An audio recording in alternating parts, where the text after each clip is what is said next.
Hello, and welcome to Mind and Money Show, where we talk all things mindset, money management, and our entrepreneurial journey. Along the way, we're going to throw in some amazing guests for good measure. I'm Shane Highland. I'm Gareth Shears. This show is going to change your life and teach you skills that school never taught you. Boom.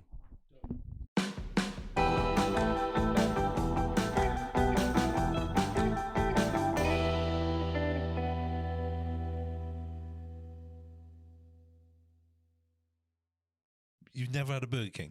I've never had a Burger King. This is just something we've been chatting about before we started. I've had KFC. I've had McDonald's. Name some more. Taco Bell. Have you had the new Taco Bell? No. Awful. Don't bother. Okay. Shh.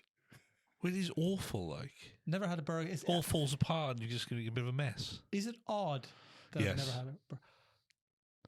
We've just been chatting before we went If out. you're at a Starbucks or a Costa.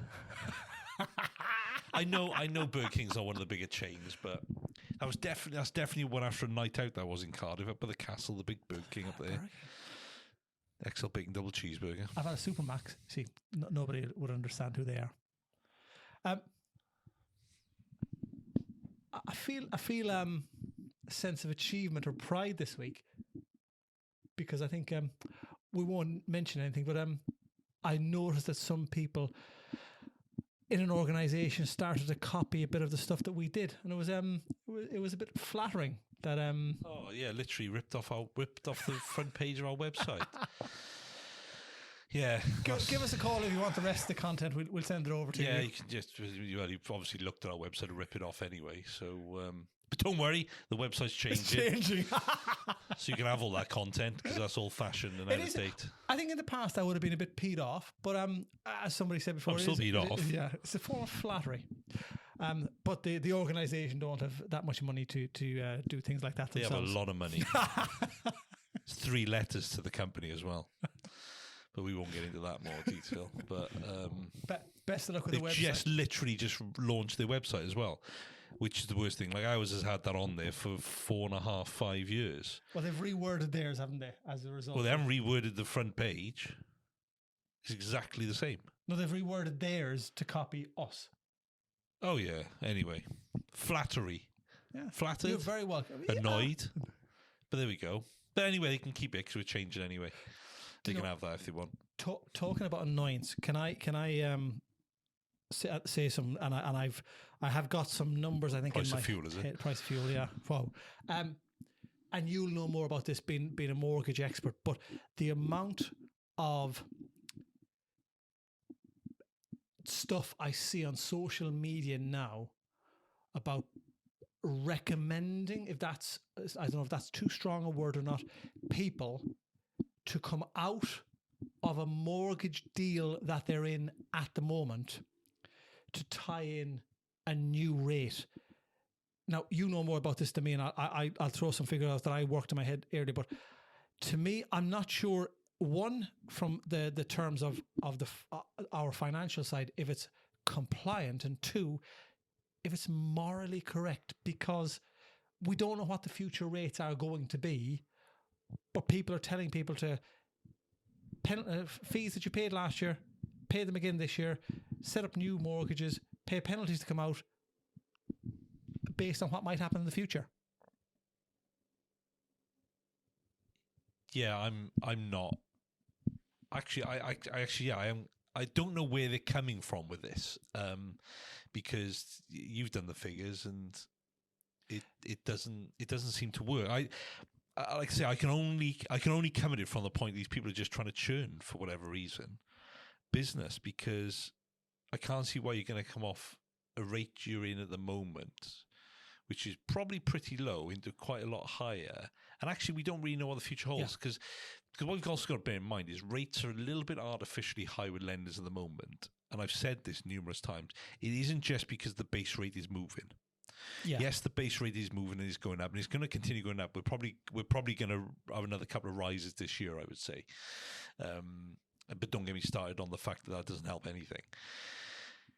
But the rates are kind of going up, but they are artificially high at the moment because lenders are inundated with business. So therefore, they're putting their rates higher to stop the flow or stem the flow of business because their service standards have dropped hugely.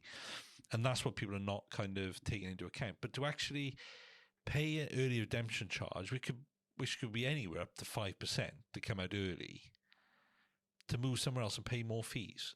I can't see the sense. And you know more the mortgages than me, so I didn't get. I found an average mortgage, taking into account everything in the UK, was something just shy of 138 grand. I think it was 137,934 quid or something. Now, average penalty, we got one of the guys in the office on a 2-year deal was 1%, which would be £1,379 on an average mortgage.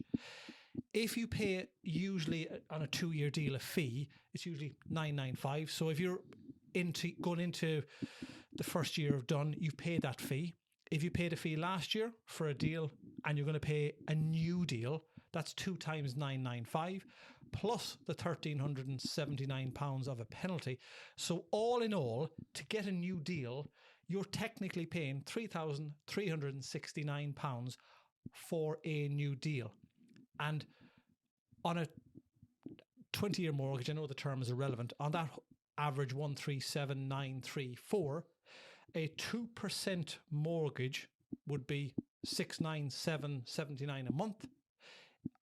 If you got a deal at 1.75%, so yeah, it's gone down, which we know they're going the other way, it's 681.57 a month. You're saving something like £16 and £22 per month, £194 and 64p or something a year. And over the 2 years, you're saving just over 389 quid in monthly payments. But you've paid the guts of 3,369 quid in penalties or fees for your new deal. So you're nearly two and a half, you're nearly 3 grand worse off by coming out, paying penalties, paying a new deal. So why I get it sounds, oh, you're paying less per month. When you factor all of these things in, you're no better off. So why would you come out of a deal to do that? I don't know how you justify it either, because you're talking figures, they're low, but they're not going to be lower. No. And even if you calculate over a 5-year period, you're still not going to be better off. You're still going to be 2 grand odd in the hole.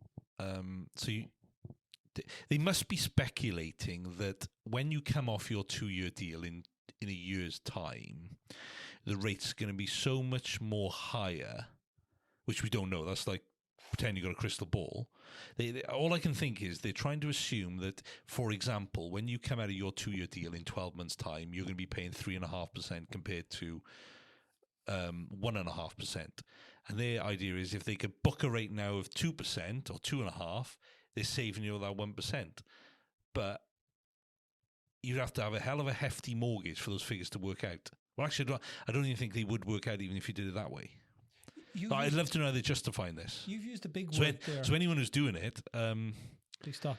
Please stop. Yeah, but get in touch and give us the numbers, because I'll happily eat my hat. Not like going on, but I'd happily kind of bow down to it if you can show me there's a compliant and ethical way that you can actually justify what you're doing. The main word you use there that I picked up on is speculating. And you know that phrase, speculate to accumulate. But when you're talking about the biggest debt that you will ever have in your life, potentially, you're speculating on a future interest rate rise to a proportion that we do not know, on the assumption that you're going to save in the long term. Well, you're probably only going to do a 5-odd year term anyway, so you're not going to save massively on that. And I said the numbers I used were going down, not going up. If you're that concerned, maybe start overpaying per month, or, and correct me if I'm wrong here, can't you potentially 6 months out potentially book a rate for the future? You can, yeah. So it saves having to pay these fees. Yeah. Most lenders will give you a 6-month mortgage offer terms. So yeah, if you're we get in touch with clients 6 months out and start the process moving, and generally try and stay around the sweet spot of 4 or 5 months before it's due up, just to give that bit of leeway. But yeah, you can book your rate in advance. I've just did with mine. Like mine's just kicked in now. I booked my rate 4.5 months ago. I suppose you caveat all of this with the idea that if mortgage lender X are giving you a 10-year deal at 0.44% or something stupid, which we know isn't out there, but just as an example, then by all means jump on board and work the figures out. But I think you need to go back down the line and work out that you're even if your interest rates per month, you're saving X amount of money, even the 16 odd quid or 16.22 we talked about, it's not worth coming out of that deal for the thousands of pounds in penalties that you would pay. No, it's not. It's I just can't get my head around where they're coming from with it. Like I say, there's not going to be a compliant way of doing it, whichever way you kind of cut it. So I don't know. I'd love someone to actually show me how they're actually doing it. That's a job for another episode. I didn't realize I looked like a lumberjack in this shirt today. Yeah, I don't think they're going to see this because the video cut out partway through. Oh, did it? So I thought it was the just the battery pack over there, not the no, video. that's plugged in. That's a shame. So the video went. Well, they still have seen me at the beginning of it in Dress a lumberjack. Yeah. But no, I'm. It's the two big takeaways of the last week or so have been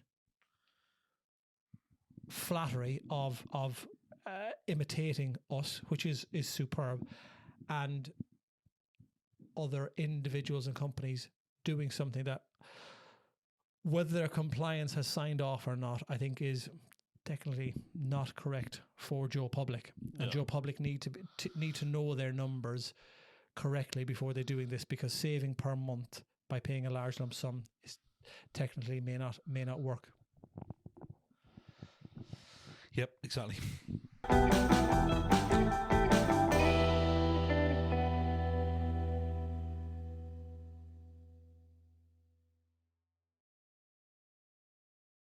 Thanks for listening, and if you enjoyed this episode, then please subscribe and remember to follow us on social media for more content like this.